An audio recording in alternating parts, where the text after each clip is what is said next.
à partir du verset 1, D'accord. s'il te plaît. Oui. Alliance au mont Sinaï. Le jour même du 3e mois, après leur sortie d'Égypte, les Israélites arrivèrent au désert du Sinaï. Partis de Rephidim, ils arrivèrent au désert du Sinaï et campèrent dans le désert. Israël campa là, vis-à-vis de la montagne.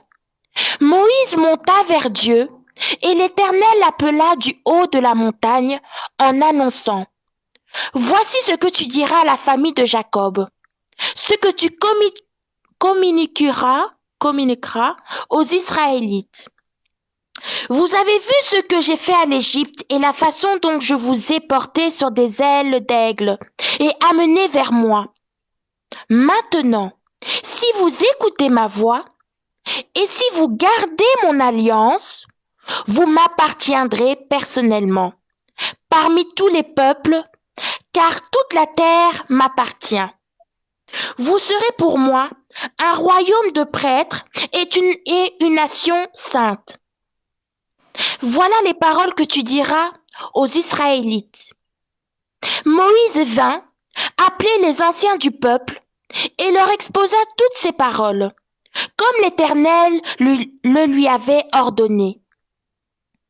Le peuple tout entier répondit: Nous ferons tout ce que l'Éternel a dit. Moïse rapporta les paroles du peuple à l'Éternel, et l'Éternel dit à Moïse: Voici, je vais moi-même venir vers toi dans une épaisse nuée, afin que le peuple entende quand je te parlerai, et qu'ils aient toujours confiance en toi.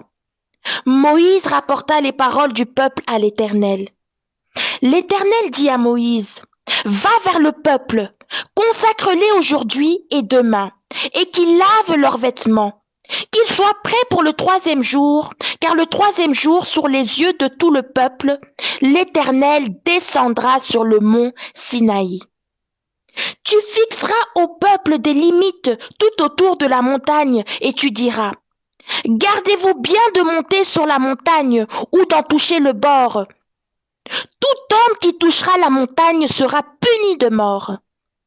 On ne mettra pas la main sur lui, mais on le lapidera et on le transpercera de flèches. Qu'il s'agisse d'un animal ou d'un homme, il ne vivra pas. Quand la trompette sonnera, ils s'avanceront vers la montagne. Moïse descendit de la montagne vers le peuple. Il consacra le peuple et ils lavèrent leurs vêtements. Et il dit au peuple: Soyez prêts dans 3 jours. Ne vous approchez d'aucune femme. Le matin du 3e jour, il y eut des coups de tonnerre, des éclairs et une épaisse nuée sur la montagne. Le son de la trompette retentit fortement et tout le peuple qui était dans le camp fut épouvanté. Moïse fit sortir le peuple du camp pour aller à la rencontre de Dieu. Ils se placèrent au bas de la montagne. Le mont Sinaï était tout en fumée, parce que l'Éternel y était descendu au milieu du feu. Cette Amen. fumée s'élevait. Amen. Donc, vous voyez ici les enfants d'Israël qui disent à Dieu qu'ils peuvent accomplir toute l'alliance. Alors Dieu descend. Et vous voyez que lorsque Dieu descend, Dieu s'arrête sur la montagne. Et lorsqu'il parle sur la montagne, on ne comprend pas. Pourquoi? Parce que ce sont les éclairs, parce que ce sont des tonnerres, parce que c'est du feu. Il y a un autre chapitre où les enfants d'Israël disent à Moïse que nous sommes fatigués de t'écouter, que l'Éternel lui-même nous parle lui-même. Et l'Éternel va dire à Moïse, va leur dire, ok, il n'y a pas de souci, je descends dans 3 jours, qu'ils se lavent, qu'ils ne s'approchent d'aucune femme. Ceux-ci vont donc venir. Lorsque l'Éternel va commencer à parler, ils ne vont rien comprendre, toujours éclair, tonnerre, ainsi de suite. Donc là où l'Éternel parle, c'est sur la montagne. Et la montagne, on ne comprend pas. Pourquoi? Parce que seuls les aigles analysent le tonnerre. Voilà pourquoi Jean, lorsqu'il a dans l'ange qui l'accompagnait dans Apocalypse, Jean entend les bruits du tonnerre. Il veut donc écrire ce que le tonnerre a dit, mais on lui dit n'écris pas. Scelle. Parce que le tonnerre est réservé aux aigles et non aux pigeons. Voilà ce que je voulais vous faire comprendre, que quand la parabole est donnée, c'est pour les pigeons. Mais les aigles comprennent la pensée de l'Éternel. Et nous montons sur la cime des montagnes pour aller écouter les oracles là-bas. Maintenant, nous revenons sur Naomi. J'ai voulu vraiment vous donner ça pour que vous compreniez que le mouvement prophétique sur ces personnages, je vous ai dit, ne calculez pas les protagonistes, c'est-à-dire les personnages. Ici, c'est la pensée de Dieu que vous devez rechercher. Donc, nous avons Elimelech, comme je vous ai dit, représente Moïse, qui n'a pas réussi à ensemencer la femme. Quelle femme? Naomi. Parce que Naomi veut un fils. Mais non, Kiljon et son frère ne regardaient pas de manière humaine que, ah, mais Naomi a eu l'enfant. Non, Kiljon et son frère représentent qui? Toujours leur père, Elimelech. Donc, comme le père n'a pas réussi à donner l'enfant, bon, on espère que Kiljon et son frère vont pouvoir donner l'enfant. Maintenant, ils ont pris 2 femmes étrangères qui étaient interdites aux enfants d'Israël. C'est le pourquoi lorsque vous lisez Nombre chapitre 12, on voit ici Moïse aller prendre une Éthiopienne qui s'appelle Séphora. Maintenant, Aaron et Myriam, qui connaissent aussi la loi, disent que Moïse a péché. Il allait prendre une femme éthiopienne. Et Dieu vient maintenant défendre Moïse en disant que, voilà, lorsque je parlerai à un prophète parmi vous, ce ne sera pas des songes ou par des rêves, mais à Moïse, il n'en est pas ainsi. Donc Dieu approuve ce que Moïse a fait. Et pourtant, la loi dit qu'un enfant d'Israël ne peut pas aller prendre une femme étrangère. Maintenant, nous voyons ici Kiljon et son frère qui vont prendre des femmes étrangères et qui n'arrivent pas à les ensemencer, donc à faire en sorte qu'elles tombent enceintes. Et ils vont mourir aussi. Comme ils n'ont pas pu, Dieu les enlève. Mais Naomi reste donc seule, sans enfant. Et elle n'a pas le fils. Parce que nous voulons le fils. Voilà, ce fameux fils, nous le désirons. Un enfant nous est né. Un fils nous est donné. Et la domination reposera sur ses épaules. On l'appellera admirable conseiller. Dieu puissant. Dans d'autres versions, c'est El Gibor, qui veut dire vaillant guerrier. Dieu puissant, El Gibor. Et prince de la paix, Melchisedec. L'équilibre. Là, vous pouvez lire Ésaïe chapitre 9 à partir du verset 5 à 6. Donc, c'est de là qu'on parle de ce fameux enfant. Maintenant, c'est de cet enfant qu'on vous parle ici, là. Comprenez bien, suivez-moi attentivement. Maintenant, avançons, ma soeur. Continue la lecture où tu t'es arrêté, s'il te plaît. Oui. Et j'étais encore... C'était Exode combien? Ruth 1. Nous revenons sur Ruth. Voilà. D'accord. Tu peux même recommence à partir du verset 1 pour qu'ils comprennent encore bien, s'il te plaît. D'accord. Attachement de Ruth pour Naomi. À l'époque des juges, il y eut une famine dans le pays. Un homme de Bethléem de Juda partit avec sa femme et ses 2 fils s'installer dans le pays de Moab. Le nom de cet homme était Elimelech, celui de sa femme Naomi. Et ses 2 fils s'appelaient Machlon et Kiljon. Ils étaient Épharisiens de Bethléem en Juda. Arrivés au pays de Moab, Ils s'y établirent. Élimélec, le mari de Naomi, mourut et elle resta avec ses 2 fils. Ils, ils prirent des femmes moabites. L'une s'appelait Orpa et l'autre Ruth. Et ils habitèrent là environ 10 ans. Machlon et Kijlon moururent aussi tous les deux, et Naomi resta privée de ses 2 fils et de son mari. Amen. Donc, Amen. Orpa représente qui? Israël. Ruth représente qui? L'Église. Maintenant, c'est Léa et Rachel. Continue, ma sœur. Alors elle se leva, elle et ses belles-filles, afin de quitter le pays de Moab. En effet, elle avait appris que l'Éternel était intervenu en faveur de son peuple, et elle lui avait donné du pain. Elle partit de l'endroit où elle habitait, accompagnée de ses 2 belles-filles, et elle se mit en route pour retourner dans le pays de Juda. Naomi dit à ses 2 belles-filles, « Allez-y, retournez chacune dans la famille de votre mère.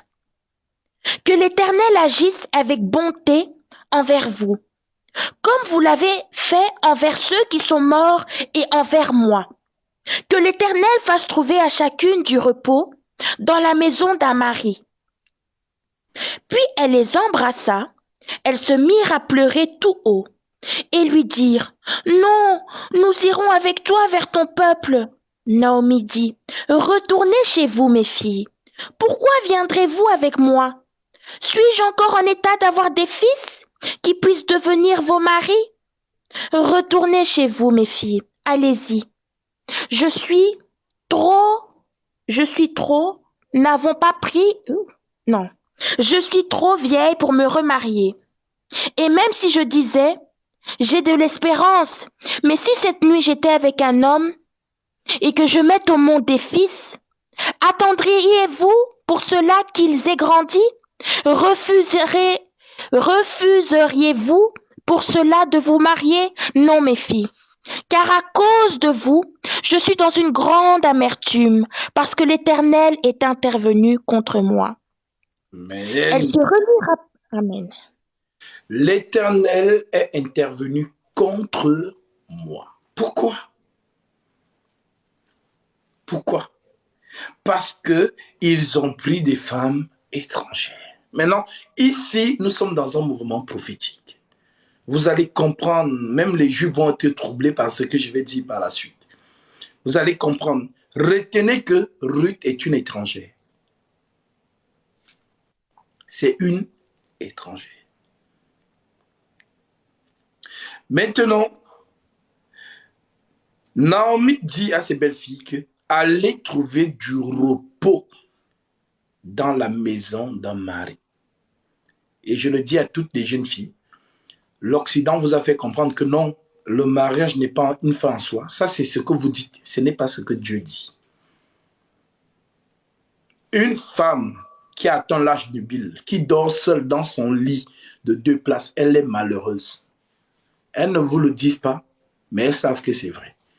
Quand tu dors là, il n'y a pas la chaleur d'un homme à côté de toi, tu es malheureux. C'est Dieu qui a fait des choses comme ça. Prends tous les ustensiles, les robots que vous avez dans les maisons là, tous les trucs sexuels que vous avez là, vous allez vous fatiguer vous-même, vous allez dire, ah, c'est vraiment Dieu, Dieu est Dieu. Parce que le robot là n'arrive pas à me procurer mais la chaleur d'un vrai homme. Vraiment, le robot là, vraiment, il n'a pas de vie, il ne respire pas, c'est ni qu'une machine. Jusqu'à tu vas te fatiguer et tu vas mettre le robot de côté. Donc, pour te faire comprendre que Dieu est Dieu, il est derrière sa parole pour l'accomplir. C'est le pourquoi Naomi dit ici, allez trouver du repos dans la maison d'un mari. Ça veut dire quoi? Le repos de la femme, c'est le mariage. Mais comme Satan prêche dans l'Occident, vous avez embrassé l'enseignement de Satan. Oh, le mariage n'est pas une fin en soi. Je suis une femme caviar, une femme autorité. Une femme ceci, une femme cela. Ok.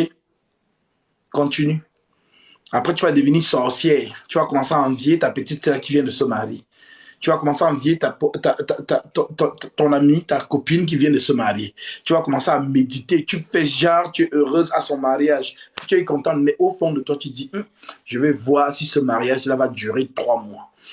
Je veux voir ça. Donc, elles sont pleines dans vos mariages, mais elles méditent le mal. C'est-à-dire pour eux, elles veulent que cela, c'est-à-dire le mariage ne réussit pas. Elles ne vous le disent pas. Mais c'est de ça qu'il s'agit. Elle fait comme si elle est heureuse. Oh, ma chérie, vraiment, je suis contente pour toi. Non, il faut laisser ça. Dans son cœur, là, elle dit, je vais voir si ce mariage-là va durer.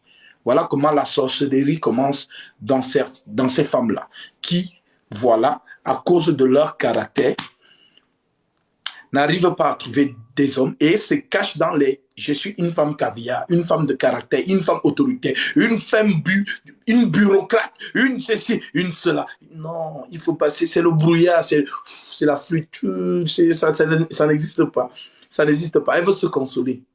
Mais si vous partez chercher, faites confiance à la parole de Dieu. Ne faites pas confiance aux coachs. Vous voyez les coachs qui pètent comme des champignons un peu partout là.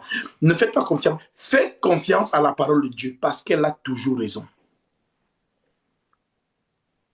Donc une femme à un certain âge, on parle de l'âge nubile, c'est ce que Paul parle dans 1 Corinthiens chapitre 7. Si une femme a, sauf si cette dernière a le don de célibat. Le don de célibat, c'est quoi? Ça veut dire qu'elle n'a pas de désir sexuel. C'est ça qu'on appelle don du célibat. Donc elle peut taper 3 ans, 1 an, sans, voilà, ça ne lui dit rien. Ça ne lui dit rien. Mais si toi, tu sais que tu ne peux même pas faire 2 jours sans penser à un homme, sans que tes hormones soient en ébullition, marie-toi. C'est la nature qui est en train de te rappeler que tu ne dois plus dormir seul. Marie-toi. Mais maintenant, elle se dit, ah, si je me marie, entre 10 sugar daddy, chacun me donne 5 millions, voilà, par mois. Et si je me marie, ah, je ne pourrais plus jongler les 10 sugar daddy. Bon, il faut que je choisisse. Le mariage ou les sugar daddy? Ah, moi je choisis les sugar daddy. Ah, l'amour là c'est quoi même? Est-ce qu'on mange l'amour? Hein? Voilà, il y a les gens qui se marient là, ils bagarrent chaque jour. Donc moi, voilà. Elle reste maintenant dans le sugar daddisme. Maintenant, elle commence à vous montrer sur les réseaux leur vie. Oh, le mari n'est pas une femme soi. Moi je suis une bureaucrate et tout. Non. Tu as ouvert un salon de coiffure. Mais l'argent de ce salon de coiffure-là, c'est la sueur de quelque chose. Tu es une escorte girl dans le subliminal. Mais dans le pareil, tu fais croire que tu es une bosseuse. Non, c'est l'argent de tes clients. Et ce que tu as fait, c'est du blanchiment. Une femme, même si elle se construit le château de Versailles, elle n'aura jamais une satisfaction que lorsque c'est un homme qui lui dit, ma chérie, tiens, je t'ai construit ceci. Ça, c'est le bonheur des femmes. L'homme qui donne. C'est pourquoi Dieu est Dieu. Il a dit, tous tes désirs se porteront vers ton mari et lui, il dominera sur toi. Que vous le voulez ou pas, c'est la parole de Dieu. C'est assorti. C'est sorti. Maintenant, vous bagarrez là-bas. Faites le tourbillon du féminisme là. Faites ça. Vous êtes des filles de Satan. Toute fille qui se dit, moi, je suis féministe, c'est le tourbillon de Satan. Donc, nous revenons, c'était une parenthèse, parce que donc quand la prophétie bouge, il faut comprendre. Donc, Naomi ici, en réalité, ce n'est pas être pâle. Je vous ai dit, oubliez les acteurs. Comprenez celui-là, le Seigneur des armées, parce que c'est lui qui est en train de vous parler à travers des mouvements prophétiques. Donc, il dit, Naomi dit donc, allez et vous trouverez du repos dans la maison d'un mari. Car le Seigneur s'est emporté contre moi. Et il m'a retiré mon mari, mes 2 enfants. Donc il faut que je retourne en terre d'Israël. Parce que c'est à cause de vous que le Seigneur se retourne contre moi parce que j'ai pris des filles étrangères. Mais que le Seigneur vous bénisse parce que vous avez été de bonnes femmes pour mes fils et que Dieu vous accorde de trouver des bons maris. Continuons, ma sœur. Elles se remirent à pleurer, tout haut. Orpa embrassa sa belle-mère, mais Ruth, lui, resta attachée. Naomi dit à Ruth, tu vois ta belle-sœur est retournée vers son peuple et vers ses dieux. Retourne chez toi comme elle. Ruth répondit, ne me pousse pas à te laisser, à repartir loin de toi. Où tu iras, j'irai. Où tu habiteras, j'habiterai. Ton peuple sera mon peuple et Dieu sera mon Dieu. Amen. Où tu mourras, je mourrai et je serai enterré. Que l'Éternel... Amen. Donc, c'est un mouvement prophétique qui s'est accompli dans l'évangile, mais vous n'avez pas vu. Et on va lire ce mouvement, cet accomplissement, pour que vous compreniez.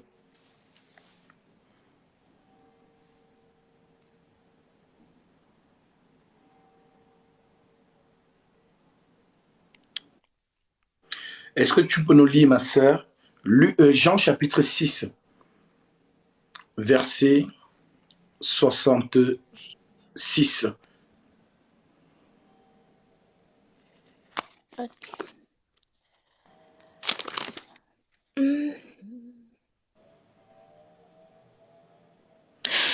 Dès ce moment, beaucoup de ses disciples se retirèrent. À partir du verset 64 jusqu'au verset 66, s'il te plaît. Du verset 64 jusqu'au verset 66. Qui est corrélé avec ce que Ruth a dit à ses deux belles filles.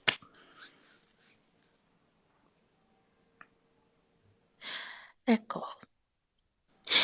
Mais il y en a parmi vous quelques-uns qui ne croient pas.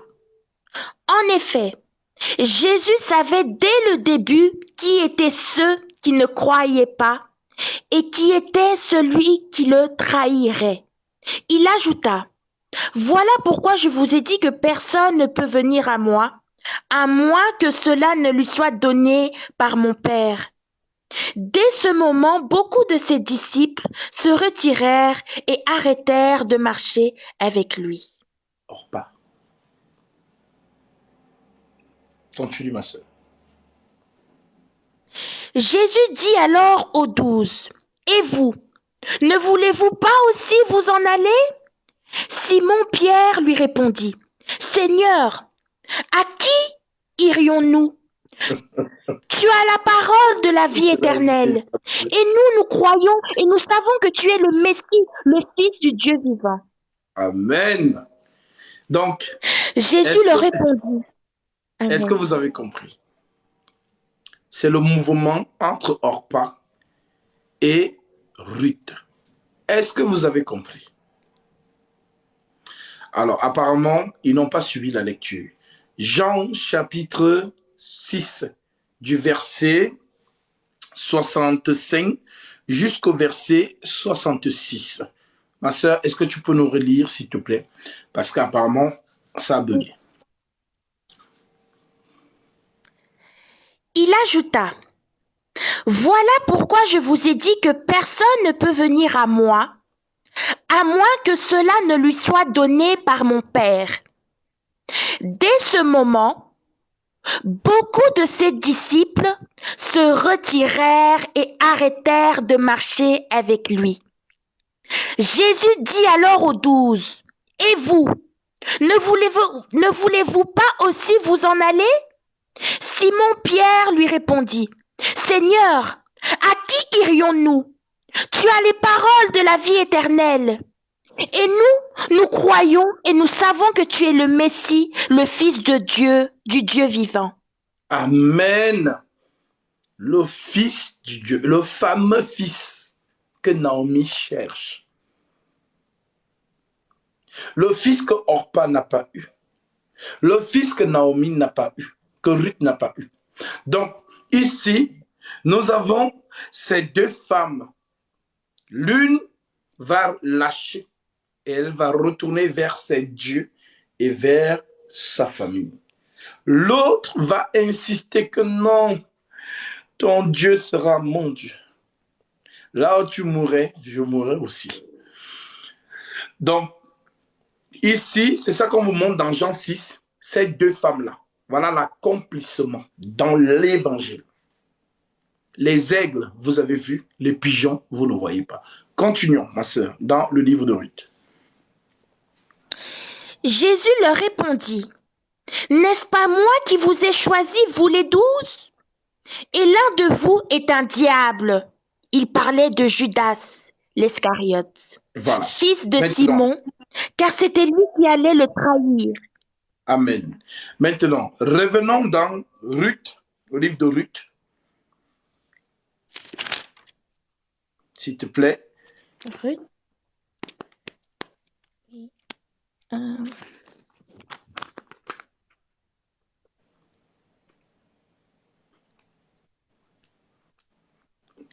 Donc, tu prends à partir du verset 9 en descendant jusqu'à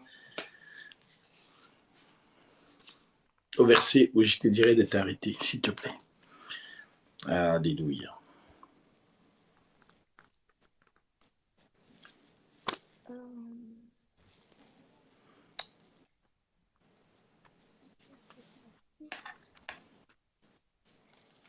Donc, Ruth,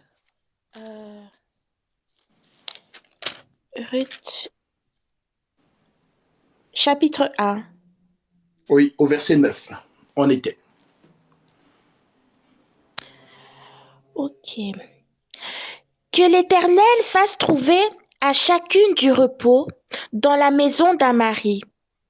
Puis elle les embrassa. Elles se mirent à pleurer tout haut et lui dirent, non, nous irons avec toi vers ton peuple. Naomi dit, retournez chez vous, mes filles. Pourquoi viendrez-vous avec moi?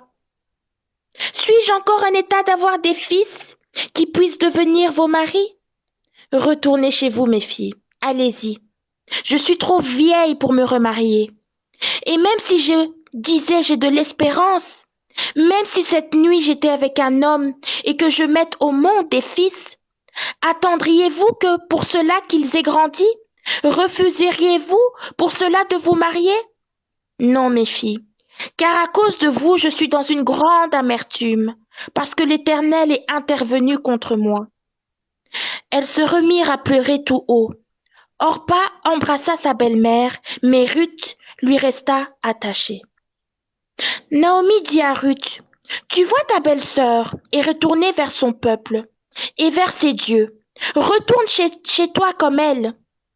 Ruth répondit, ne me pousse pas à te laisser, à repartir loin de toi. Où tu iras, j'irai. Où tu habiteras, j'habiterai. Ton Amen. peuple sera mon peuple. Amen. Donc, alors, je tiens juste à préciser que lorsque vous venez écouter ces enseignements, ne soyez pas discret dans les lives. Ne gérez pas les démons qui viennent dans les commentaires. Ne gérez pas. Moi, je ne parle pas aux hommes, je parle aux esprits. Ceux qui ont l'esprit de Dieu comprennent, ceux qui n'ont pas l'esprit de Dieu ne comprennent pas. Donc, ne gérez pas les démons qui viennent dans les commentaires. Pour vous distraire, laissez ces gens-là dire ce qu'ils veulent. Ils vont se fatiguer, ils vont repartir. Ne lisez même pas. Restez concentrés sur l'enseignement. C'est très important. Voilà. Maintenant, ici, nous voyons ces deux mouvements où Orpa lâche, donc qui représente les disciples qui ont lâché Jésus et qui sont partis.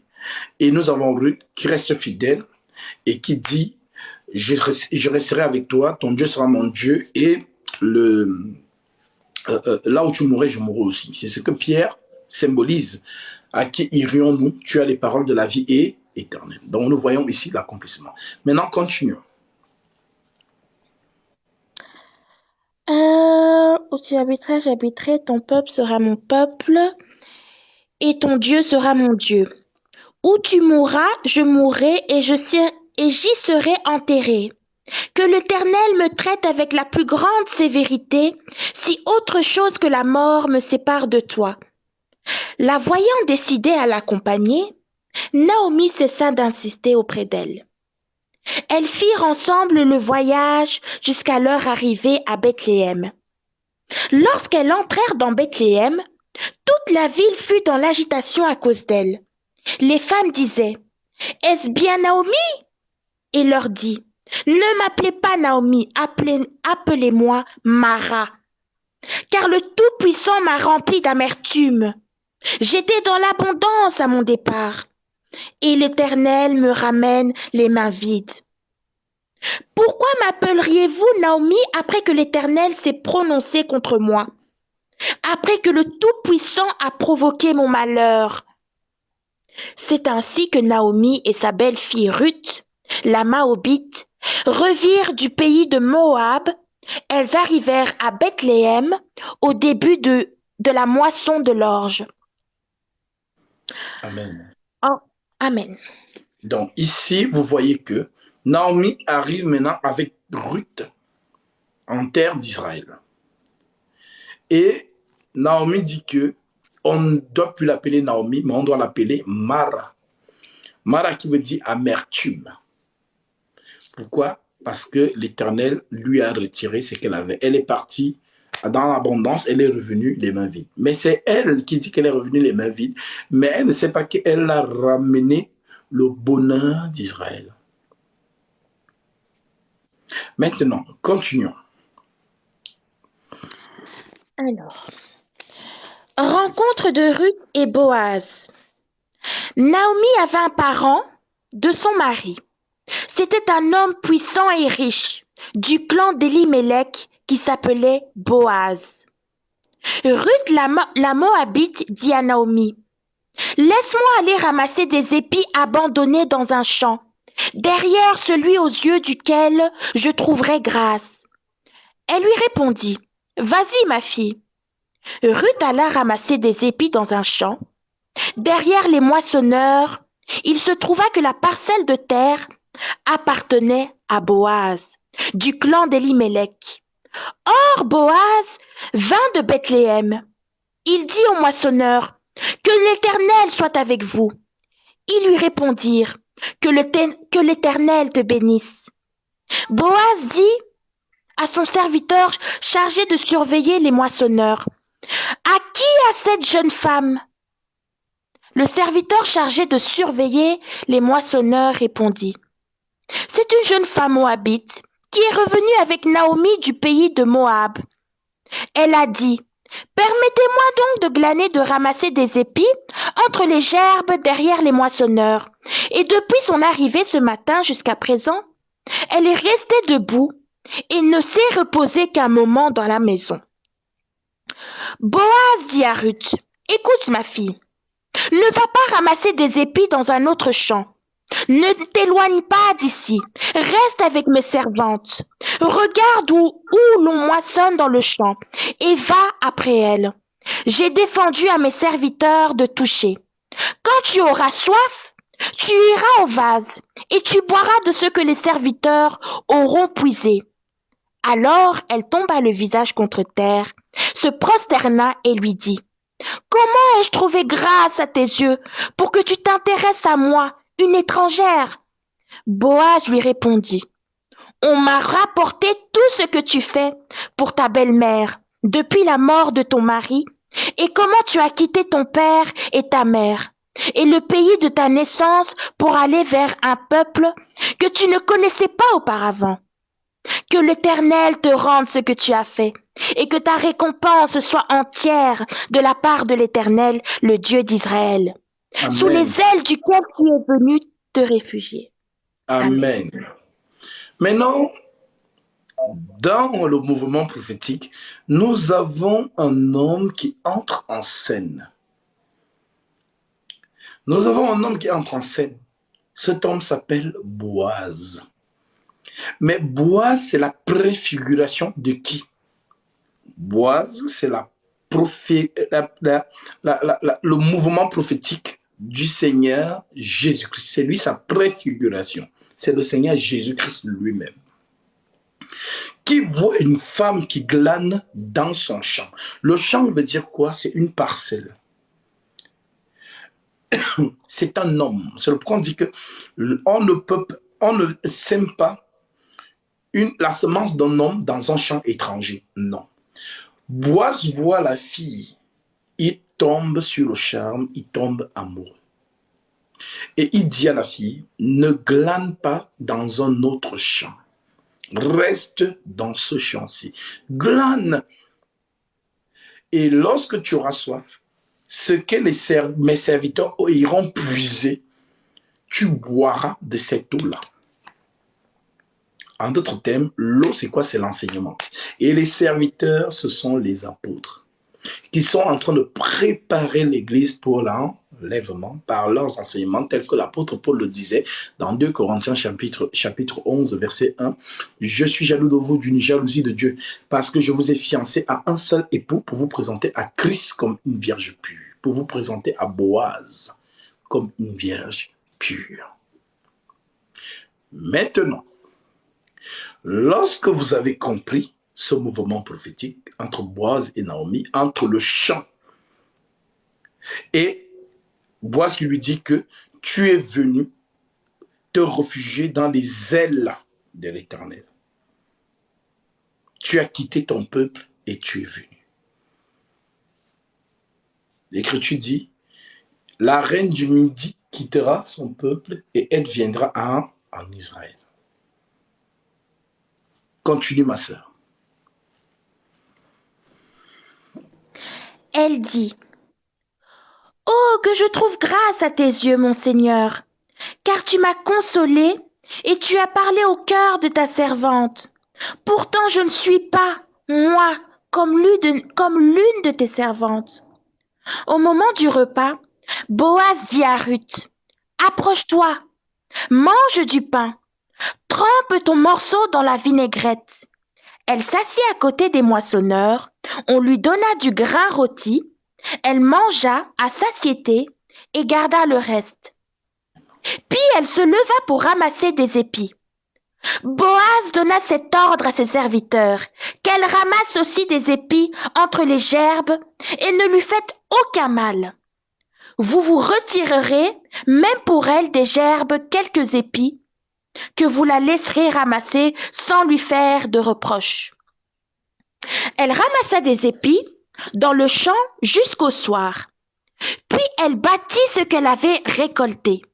Il y eut environ 22 litres d'orge. Elle l'emporta et rentra dans la ville. Et sa belle-mère vit ce qu'elle avait ramassé.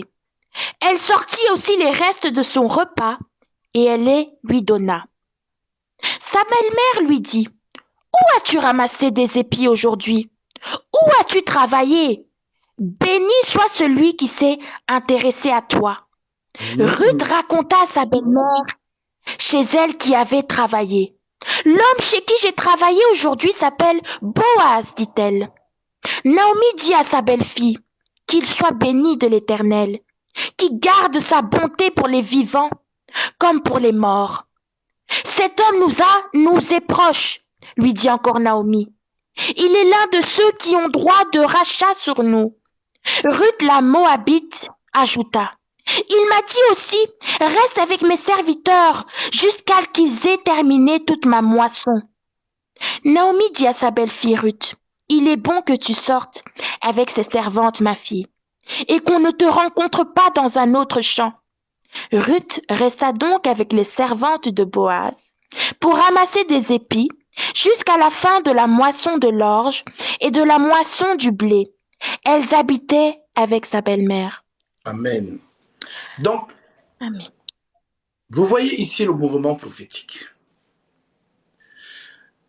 Naomi voit sa belle-fille venir avec des cadeaux. Et comme une bonne maman, quand une bonne maman voit sa fille avec des cadeaux, elle dit, ma fille, qui t'a donné ces cadeaux-là? Ça veut dire qu'il y a un homme qui te guette, qui t'a donné ces cadeaux-là. Maintenant, la fille dit, c'est un homme-là, il s'appelle Boaz, Vraiment, j'ai glané dans son champ et il m'a dit de rester dans son champ. Il m'a donné cadeau. La mère a compris que Boaz est séduit. Boaz aime la petite. Boaz est tombé amoureux. C'est le pourquoi il lui a donné les cadeaux. Maintenant, elle dit quelque chose de très important. Ce Boaz-là, qu'il soit béni de l'Éternel parce qu'il a le droit de rachat sur nous. Et en Israël, qui avait le droit de rachat?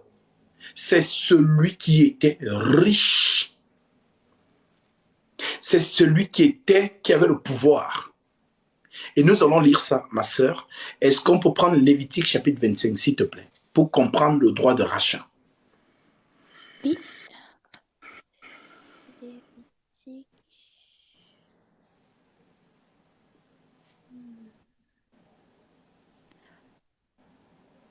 Lévitique chapitre 25 à partir du verset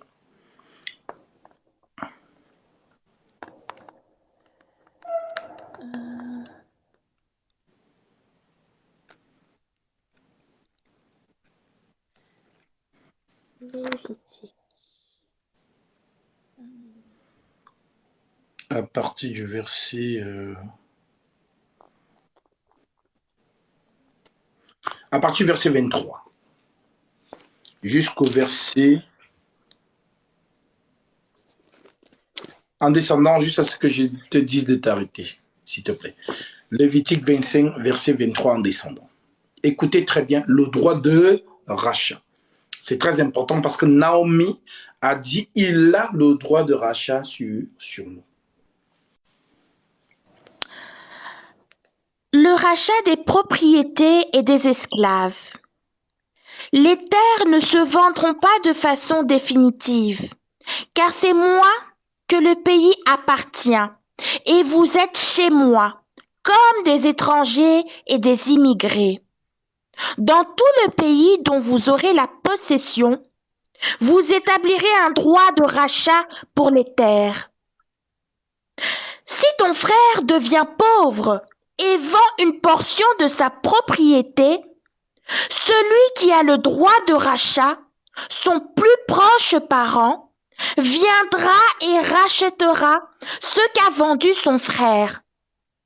Si quelqu'un n'a personne qui ait le droit de rachat et qu'il se procure lui-même de quoi faire son rachat, il comptera les années depuis la vente, remboursera la différence à l'acheteur et retournera dans sa propriété. S'il ne trouve pas de quoi lui faire ce remboursement, ce qu'il a vendu restera entre les mains de l'acheteur jusqu'à l'année du jubilé.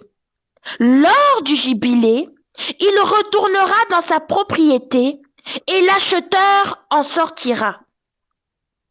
Si quelqu'un vend une maison d'habitation dans une ville pourvue de murs, d'enceintes, il aura le droit de rachat durant une année entière à partir de la vente.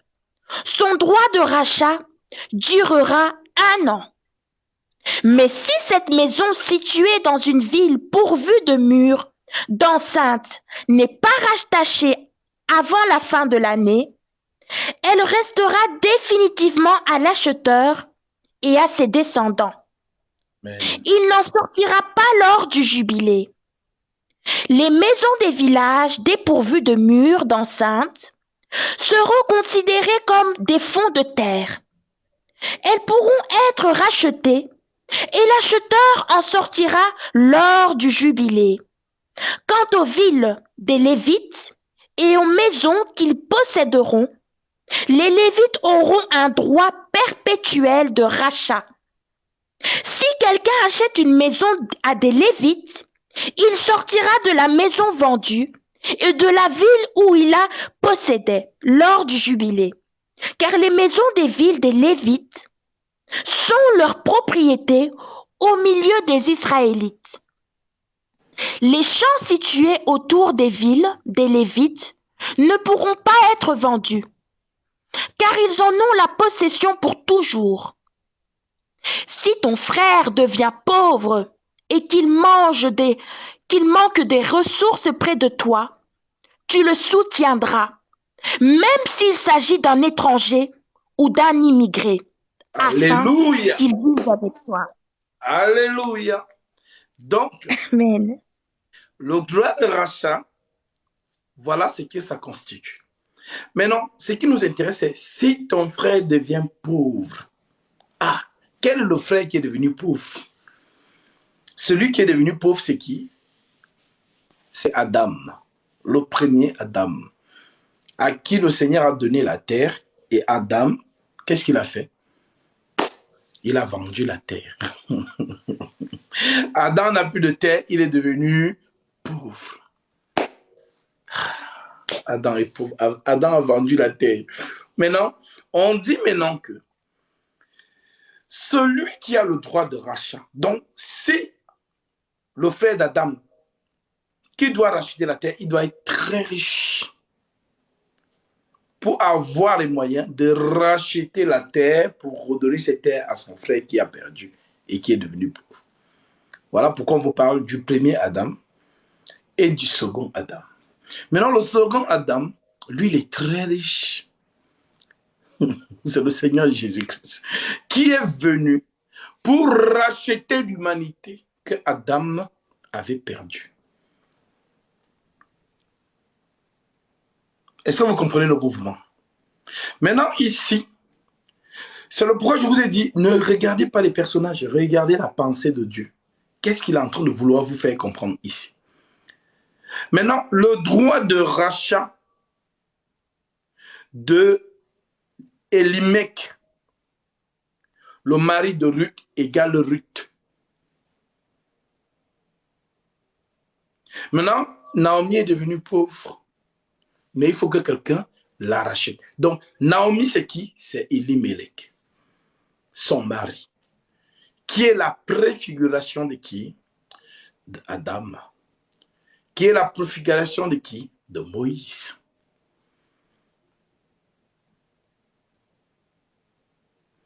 Continuons la lecture. Dans Ruth, retournons dans Ruth. Et nous allons continuer là où nous avons... Je vous ai dit, lorsque nous sommes en train de décoder les Écritures, là vos yeux s'ouvrent et vous dites, ah d'accord, je comprends, c'est ça le ministère de la parole. Voilà, ce n'est pas ribobori baba. Oh, Dieu me dit, oh vraiment, fire, fire, oh. Ce n'est pas ça. Donc on vous a longtemps menti depuis des générations, des années. Ici maintenant, c'est le ministère de la parole. On vous explique les Écritures. On décode les Écritures.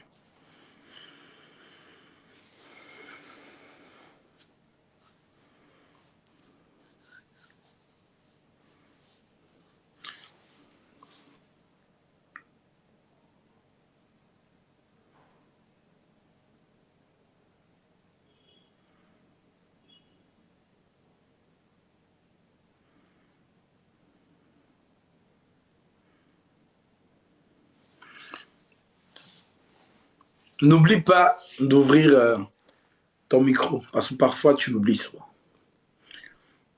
Oh my God. Ok. Donc, je pense que j'étais au verset 13, c'est ça?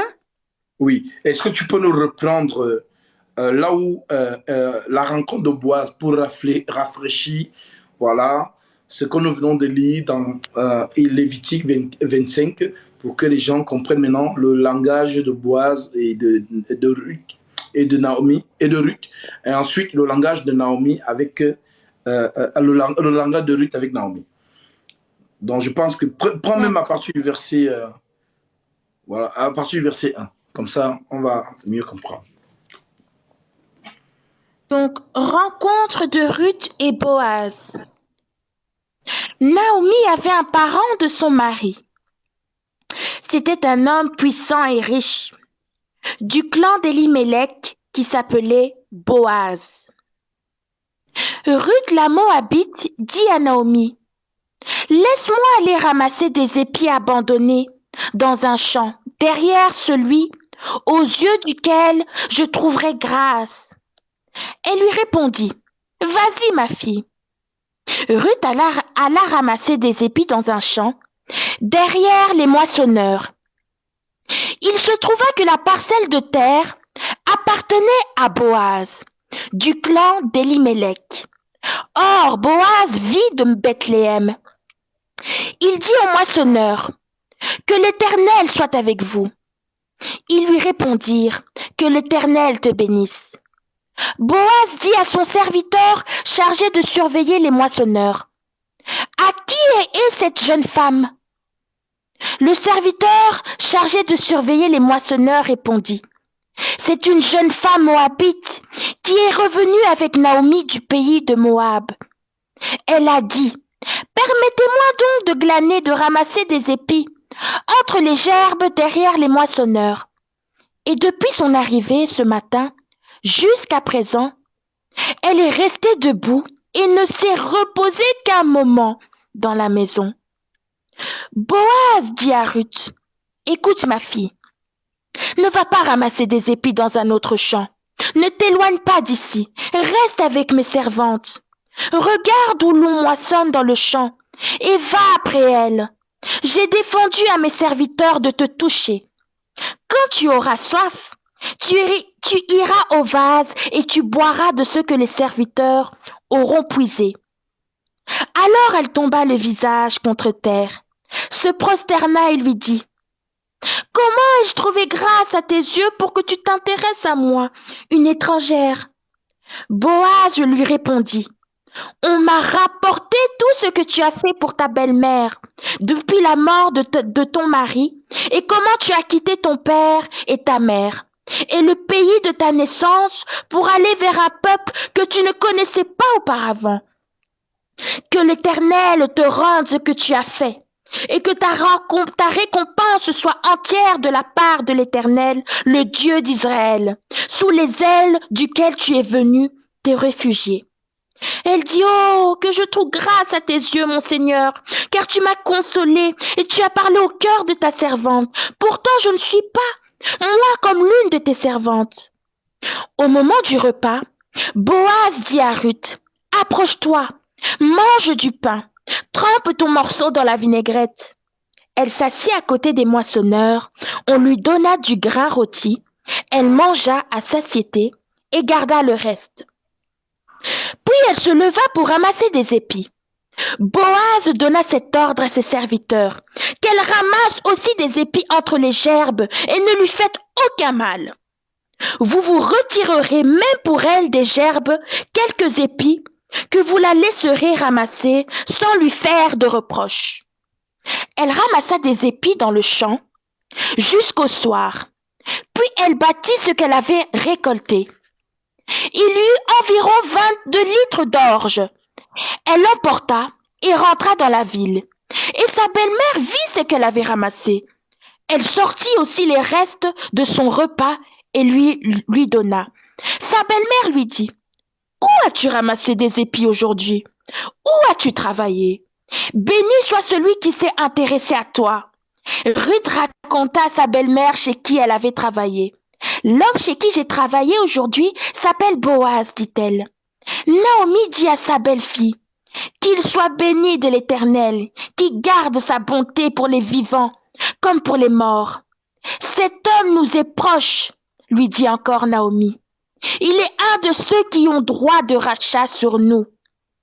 Ruth la Moabite ajouta, il m'a dit aussi, reste avec mes serviteurs jusqu'ils aient terminé toute ma moisson. Naomi dit à sa belle-fille Ruth, il est bon que tu sortes avec ses servantes, ma fille, qu'on ne te rencontre pas dans d'autres champs. Ruth resta donc avec les servantes de Boaz pour ramasser des épis jusqu'à la fin de moisson de l'orge et de la moisson du blé. Elle habitait avec sa belle-mère. Amen. Donc, vous voyez dans le mouvement prophétique entre le Seigneur Jésus-Christ et l'Église.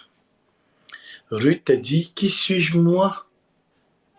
Moi qui suis-je pour que tu aies jeté ton regard sur la bassesse de ma personne? Boaz lui dit, non, ne t'inquiète pas. On m'a rapporté tout ce que tu as fait. Reste dans ce champ, glane. Et elle va chez sa belle-mère. Et sa belle-mère lit dans le visage de sa belle-fille que ma fille qui t'a donné ses cadeaux. Et elle comprend qu'il y a quelqu'un qui s'est intéressé à elle, donc Boaz. Et Boaz, c'est qui? C'est un très riche qui a le droit de rachat sur la famille de Elimelech, dont sur Naomi. Continue, ma sœur. Mariage de Ruth et Boaz. Sa belle-mère Naomi lui dit, ma fille, je voudrais assurer ton repos afin que tu sois heureuse. Eh bien, Boaz, l'homme dont tu as accompagné les servantes, n'est-il pas notre parent? Or, il doit procéder cette nuit au tri de l'orge, qui est dans l'air de battage. Lave-toi et parfume-toi, puis remets tes habits et descends à l'air. Tu ne te feras pas connaître à lui jusqu'à ce qu'il ait fini de manger et de boire. Quand il ira se coucher, observe l'endroit où il se couche. Ensuite, va découvrir ses pieds et te coucher. Il te dira lui-même ce que tu as à faire. Ruth lui répondit, je ferai tout ce que tu as dit. Elle descendit à l'air de battage et fit tout ce qu'avait ordonné sa belle-mère. Boaz mangea et but, et son cœur était joyeux. Il alla se coucher au bout de tas de gerbes. Ruth vint, alors tout doucement, découvrit ses pieds et se coucha. Au milieu de la nuit, Boaz eut un frisson. Il se pencha et vit une femme couchée à ses pieds. Il dit, « Qui es-tu » Elle répondit, « Je suis Ruth, ta servante. Étends le pan de ton manteau sur ta servante, car tu as droit de rachat. » Il dit, « Sois bénie de l'Éternel, ma fille. Ce dernier trait témoigne encore plus en ta faveur que le premier, car tu n'as pas recherché des jeunes gens, pauvres ou riches. Maintenant, ma fille, n'aie pas peur. Je ferai pour toi tout ce que tu diras, car tout le monde chez nous sait que tu es une femme de valeur. Il est bien vrai que j'ai droit de rachat, mais il existe un autre parent, plus proche que moi, qui a ce droit. Passe la nuit ici. Demain, s'il veut exercer envers toi son droit de rachat, c'est bien qu'il le fasse. Mais s'il ne lui plaît pas de l'exercer envers toi, je le ferai moi. L'Éternel est vivant. Reste couché jusqu'au matin. Amen. Amen. Donc, nous avons un mouvement prophétique très sucré. Et les aigles, vous avez même déjà vu avant que je n'en parle. Vous avez déjà vu. Et on va vous montrer ça dans l'évangile. Donc, Naomi appelle sa fille et lui dit, va de nuit, lorsque Boaz va se coucher. Ma fille, parfume-toi, mets tes habits, fais-toi choco.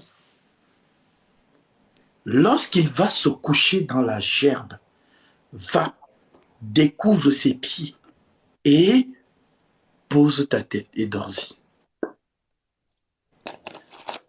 Naomi met en pratique, Ruth met en pratique ce que sa belle-mère lui a dit.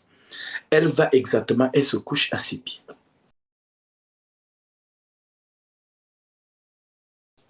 Boaz, saisi d'un frisson, dit, ma fille,